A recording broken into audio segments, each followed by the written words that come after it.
तुमची सुद्धा हळद पिवळी आहे, खूप सारे प्रयत्न तुम्ही केले पण अजून सुद्धा तुमच्या हळदीचा पिवळेपणा गेला नसेल तर त्याचे आपल्याला कारण शोधणं अत्यंत महत्वाचं आहे. नमस्कार मित्रांनो, मी तुमचा मित्र योगेश पाटील.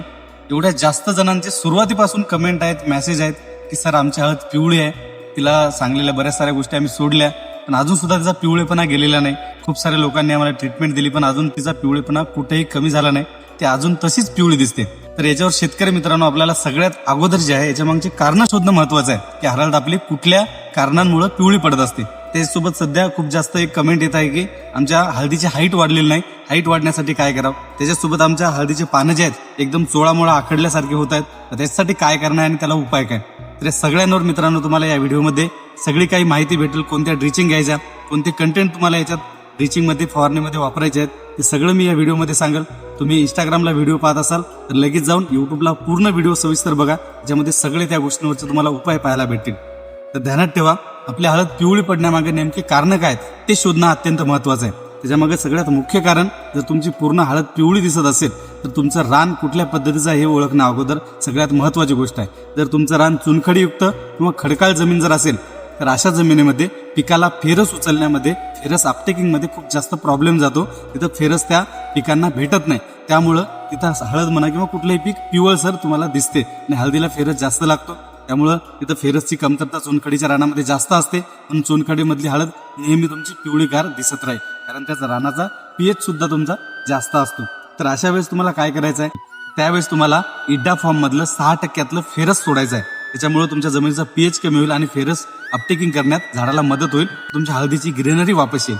त्याच्यानंतर त्याच्यामध्ये दुसरी एक समस्या अशी आहे, तुमचं खालचं पान या पद्धतीने पिवळं दिसते पण वरचा जो शेंडा आहे हा शेंडा तुमचा एकदम हिरवागार निघला किंवा पोंगा जे आहे ते एकदम हिरवागार निघला, पण खालचं पान एकदम पिवळं पडलं, पांढरट पडत जात आहे. त्याच्या मागं सगळ्यात महत्वाचं कारण आहे मित्रांनो, त्याच्यामध्ये हळद पिकामध्ये 2 कार्यकर्ते आहेत ते खूप महत्वाचे आहेत. त्यामध्ये एक कार्यकर्ता आहे त्यामध्ये मॅग्नेशियम आणि दुसरा कार्यकर्ता आहे ते म्हणजे फेरस. त्याच्यामध्ये मॅग्नेशियम जे आहे तो धावता कार्यकर्ता आहे, जिथं कमीपणा असेल तिथं तो मॅग्नेशियम जाऊन तिथं त्या जागेवर ऍडजस्ट करतो. पण फेरस एकदम आळशी कार्यकर्ता आहे, तो कुठेही हलत नाही, जिथं पडलेला आहे त्याच जागेवर फेरस कंटिन्यू तिथंच राहतो.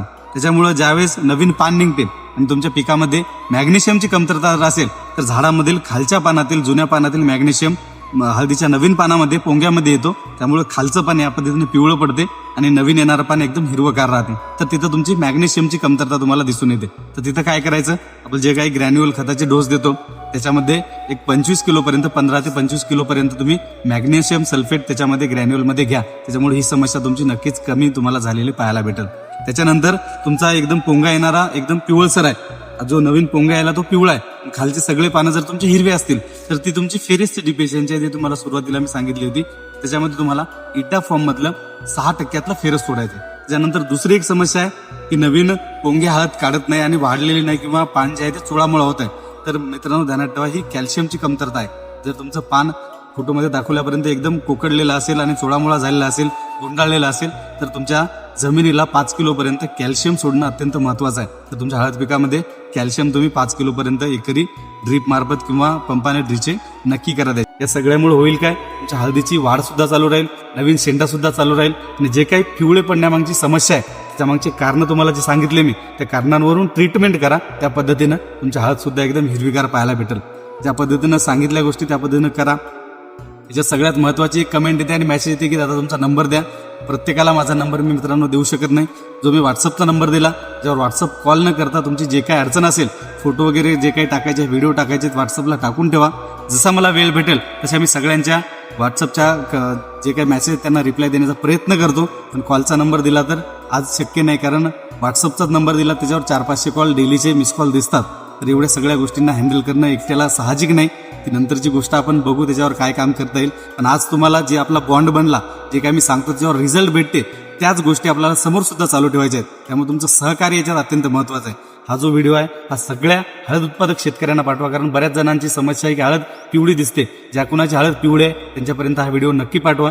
त्याच्यानुसार त्यांना सुद्धा सांगा की जे सांगितलं त्या पद्धतीनं रानाची, तुझ्या पिकाची पाहणी कर आणि त्याच्यानंतर सांगितलं त्या पद्धतीनं ट्रीटमेंट घे. एकदम लवकर तुझी हळद सुद्धा हिरवी होईल आणि वाढीला सुद्धा लागेल. याच्यासमोर सुद्धा कापूस, सोयाबीन, हळद सगळे काही पिकं असतील तुमचे, इव्हन फळबागा सुद्धा जरी असल्या, त्याच्यामध्ये टॉप रिझल्ट घेण्यासाठी संपर्क करा, कमेंट करत चला, मेसेज करा, रिप्लायची वाट बघा.